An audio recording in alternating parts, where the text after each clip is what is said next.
সুযোগ নেন যায় সামনে দেখি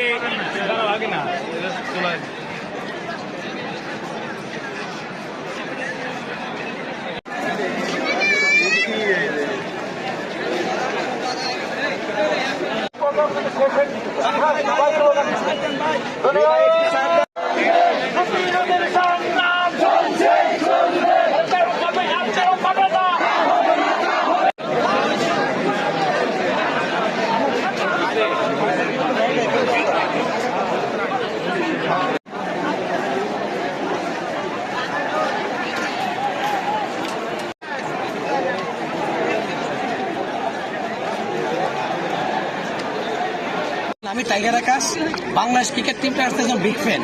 আমি প্রতিনিয়তই দেশের বিভিন্ন ভেন্যুতে গ্যালারিতে গিয়ে বাংলার প্রিয় খেলোয়াড়দেরকে গলার উচ্চস্বর আওয়াজ দিয়ে এন্টারটেনমেন্ট করে থাকি। এর পাশাপাশি দেশের যতগুলো রাষ্ট্রীয় অনুষ্ঠান হয়ে থাকে, বিশেষ করে স্বাধীনতা দিবস, বিজয় দিবস, প্রাণের অমর 21শে ফেব্রুয়ারি, এর পাশাপাশি পাড়ার অমর 21এর বইমেলা, রমনার বটমূলে পয়লা বৈশাখ, প্রত্যেকটা অনুষ্ঠান রাষ্ট্রীয়ভাবে আমি এভাবে সেলিব্রেশন করে থাকি, ভালোবাসার জায়গায়, শ্রদ্ধার জায়গায়। দেন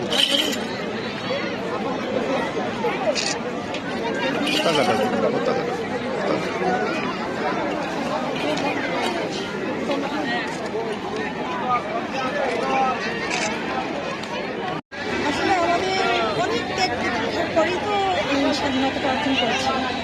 16 ডিসেম্বর আমাদের বাঙালি জাতির সত্তার অনেক বড় একটা অনুভূতি। এই অনুভূতি আসলে আমি ভাষায় প্রকাশ করতে পারবো না।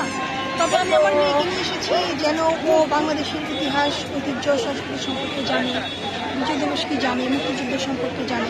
সেই জন্যই আমি প্রতি বছর আসি, আমার মেয়েকে নিয়ে আমি আসি। সমারোহ দেখা যায়। আমরা যে যে রাজনৈতিক দলই করি না কেন, সব কিছু বাঙালি। এটা হচ্ছে বড় শাস্তি। এই একতা, এই ঐক্য আমাদের মধ্যে যেন অটুট থাকে। লাল সবুজের শুধু পোশাকের, এটা যেন আমাদের অনুভূতিতেও থাকে। এবং দেশপ্রেম শুধু পোশাকের না, তাই না? দেশপ্রেম আমরা আমার কাজের মাধ্যমে প্রকাশ করি। এটাই আমি চাই এবং আমি দেশের জন্য কিছু।